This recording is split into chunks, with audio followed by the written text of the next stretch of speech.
Hello guys, আসসালামু আলাইকুম। তো আজকের ভিডিওতে দেখাবো যারা থ্রি ফিঙ্গার সেটিং চালু করতে চাচ্ছেন, অর্থাৎ তিনটি আঙ্গুল দিয়ে সোজায় টানলে যে স্ক্রিনশটটি হবে সেই সেটিংটি চালু করতে চাচ্ছেন, তাদের জন্য এই ভিডিও। তার জন্য আপনাকে আপনার প্রথমে সেটিংয়ে ঢুকতে হবে।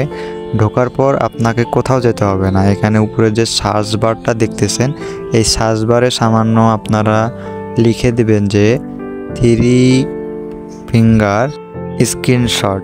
তো এখানে উপরে দেখেন যে আমার অপশনটি চলে এসেছে অলরেডি, থ্রি ফিঙ্গার স্ক্রিনশট।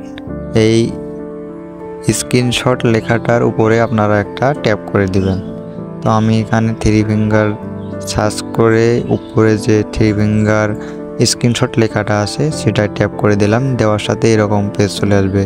তো এখানে ট্যাপ করে দিবেন। দেওয়ার পর এই অপশনটি আপনারা চালু করে দিবেন। আপনাদের যদি বন্ধ থাকে এই অপশনটা আপনারা চালু করে দিবেন। এখন গাইজ দেখুন আমি তিনটি আঙ্গুল দিয়ে টানলাম এবং সাথে সাথে স্ক্রিনশট হয়ে গেল। তো গাইজ এভাবে আপনারা থ্রি ফিঙ্গার সেটিংটি চালু করতে পারেন। ধন্যবাদ সবাইকে।